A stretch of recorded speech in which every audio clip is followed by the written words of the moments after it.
Física, aula 7, funções horárias e gráficos do MUV. Funções horárias do MUV. Primeira função que a gente vai ver vai ser a velocidade em função do tempo, denotado como V igual a F de t. A equação da aceleração média é ΔV sobre ΔT, que significa velocidade final menos velocidade inicial sobre tempo final menos o tempo inicial. No nosso movimento uniformemente variado, para caracterizar ele como sendo uniforme, nós temos a aceleração constante, como a gente viu na aula 6, aí a nossa aula anterior. Considerando o tempo inicial como zero, desenvolvendo essa fórmula aqui, a gente tem então que a aceleração, no caso a média vai ser a aceleração mesmo, porque é a aceleração uniforme, V menos V inicial dividido por T. Multiplicando cruzado aqui, a gente tem V menos V inicial igual a A vezes T, o que origina a nossa função, velocidade em função do tempo. V igual a V inicial mais A vezes T. É uma equação da reta conhecida por vocês na matemática. F de x igual a AX mais B. Que ela pode ser representada por gráficos. Imagina como que esse gráfico vai ser. Se é uma equação da reta, o gráfico vai ser o quê? Uma reta, né? Então, vamos ver aí os gráficos do MUV, analisando um problema, uma situação-problema. No qual eu tenho aqui um ciclista, comecei a analisar a trajetória dele aqui, ele parou numa ponte, depois ele acelerou e foi embora. Vamos imaginar aqui, a minha velocidade inicial que eu comecei a analisar a trajetória desse ciclista, ele estava a 5 metros por segundo. Quando ele chegou aqui na ponte, ele parou, então ele chegou a velocidade de zero. Isso ocorreu no tempo de 1 segundo. E ele teve uma aceleração de menos 5 metros por segundo. Por que a aceleração dele aqui ela é negativa? Primeiro vamos dizer aqui, a velocidade dele ela se manteve positiva o tempo inteiro. Por quê? Porque nós temos aqui um movimento progressivo. O ciclista está acompanhando a nossa trajetória. Mas a aceleração ela é negativa. Por que a aceleração é negativa? Expliquei isso na aula anterior. O movimento aqui ele é retardado. Ele estava a uma velocidade inicial de 5 metros por segundo, mas ele precisou ir retardando, ele precisou ir desacelerando, parando para chegar na minha velocidade final de zero, que seria parado aqui perto da ponte. Por isso, a minha aceleração é negativa, porque o movimento é retardado, ele foi parando até chegar aqui na ponte. Na segunda parte do trajeto, nós temos um movimento progressivo também, porque ele continua em direção positiva à trajetória. A velocidade continua sendo positiva, ele estava aqui 0 metros por segundo, foi para 10. E a minha aceleração, ela é positiva nesse caso, porque aqui eu tenho um movimento acelerado. Ele estava parado na ponte e acelerou até chegar nesse segundo momento analisado aqui de 10 metros por segundo. Então, para mim sair da velocidade de zero e chegar no 10, eu tenho que ter uma aceleração e ela tem que ser positiva. Para mim sair de 5 e chegar no zero, eu tenho que diminuir isso aí, então eu tenho que desacelerar. Por isso que aqui é negativo e aqui é positivo. E aí, como é que vai ficar esse gráfico? Primeira coisa, você construir o gráfico, olha os eixos, né? Você vai colocar o eixo X aqui, o tempo, e o eixo Y, a velocidade. Aí é só você colocar os pontos. Na velocidade 5 metros por segundo, aqui, no meu tempo zero inicial analisado, depois de 1 segundo, aqui não falou que depois de 1 segundo ele parou na ponte, então depois de 1 segundo ele parou, então ele chegou na velocidade de zero, tá marcado aqui o pontinho, e 1 segundo depois ele acelerou e chegou a 10 metros por segundo. Então, no segundo 2, que foi 1 segundo depois, no segundo 2, ele tá aqui no 10. Aí é só traçar as retas. Ah, e se ele tivesse... Na hora que ele parou aqui na ponte, em vez de ter continuado, e se ele tivesse voltado? Como que ficaria a carinha do gráfico? Então, vamos analisar, então, como que seria a volta. Então, aqui está o desenho. O ciclista está aqui, ele parou na ponte, depois continuou. Mas analisando essa trajetória voltando. Nesse caso, nós temos que a velocidade ela vai ser negativa. Por que a velocidade ela é negativa? Sempre que eu tenho um movimento regressivo, ou seja, que ele está voltando em direção a essa trajetória, e não ao contrário da trajetória, a minha velocidade é sempre negativa. Nesse caso, além de ser um movimento regressivo nessa primeira parte, ela também é um movimento retardado, porque ele estava a 5 metros por segundo, voltando, mas ali ele chegou e parou.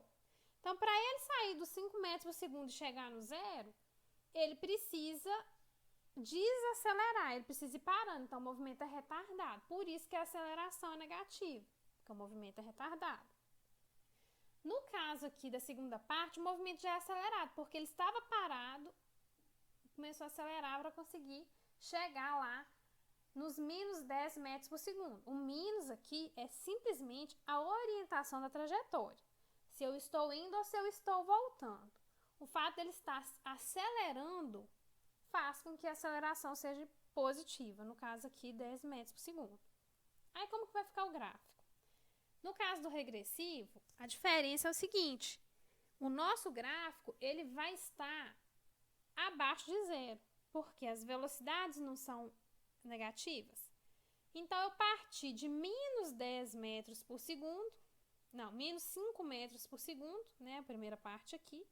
Cheguei em zero, porque eu parei no segundo 1, e no segundo 2 ele já estava a 10 metros por segundo negativo, porque ele continuava voltando.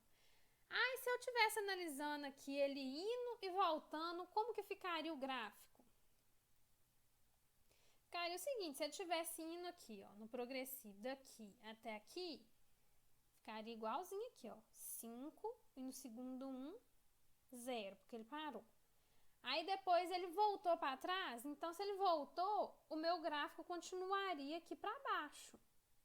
Ele voltou e chegou a 10 metros por segundo, então eu teria 10 metros por segundo para baixo aqui, aí eu teria uma reta. O movimento indo e voltando seria uma reta completa aqui. Então, esse trajeto aqui completo, analisando que ele foi, parou, continuou indo, depois ele foi e voltou para trás, parou e voltou de novo, ficaria assim o gráfico. Ele estava aqui nos 5 metros, depois ele parou, depois chegou a 10 metros por segundo. Aí daqui, ele resolveu voltar para trás. Mantendo a velocidade dele de 5 metros por segundo, ele voltou para zero, depois ele voltou de novo para a posição inicial aqui com 10 metros por segundo. Vamos ver agora a posição em função do tempo. A gente está vendo velocidade, vamos ver agora posição. S igual a F de t, que é denotado. A gente sabe, então, que a função da velocidade em relação ao tempo, ela é sempre uma reta, não é? A gente viu aqui agora anteriormente. Agora, no caso da posição, ela é calculada dentro dessa área do trapézio que está abaixo dessa reta traçada. Então, a gente tem que calcular a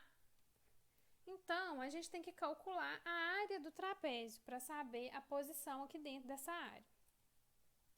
Lá na matemática, a gente tem que a área do trapézio é calculada com base maior mais base menor dividido por 2 vezes h, que é a altura, né? Nesse caso aqui, a gente tem o seguinte. O eixo y é v de velocidade e o eixo x é t de tempo.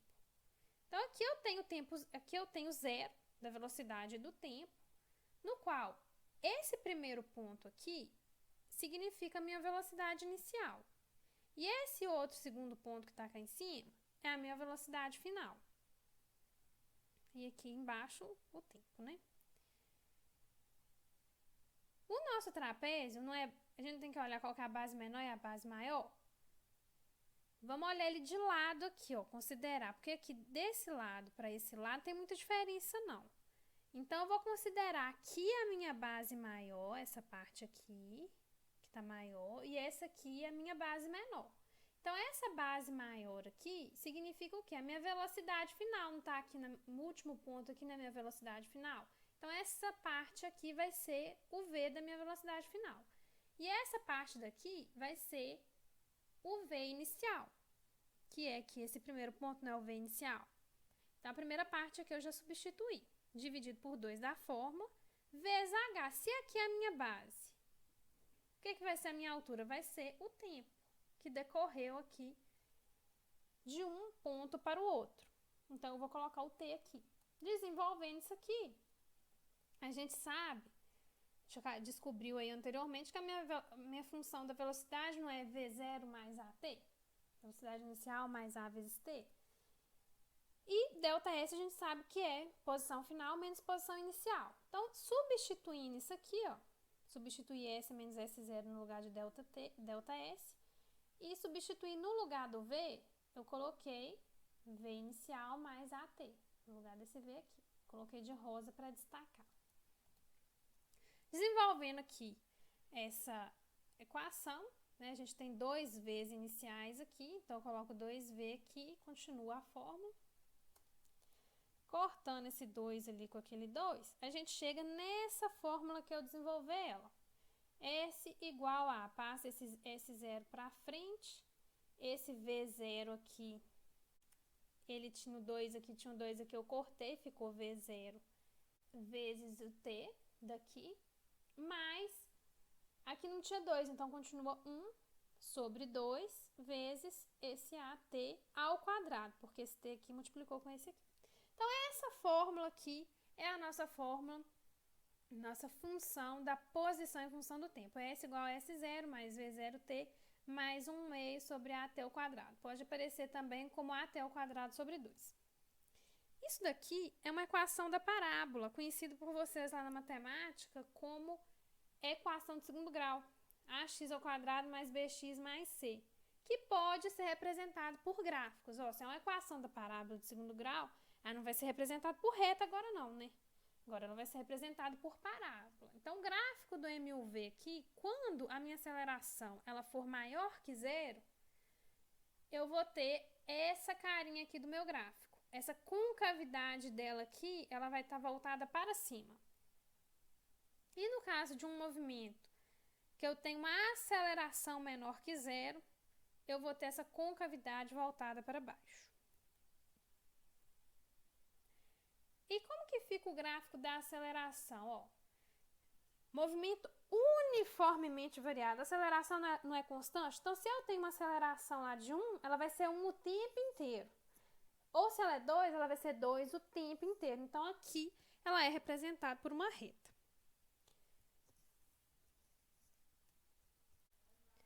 E por último, temos aí a equação de Torricelli.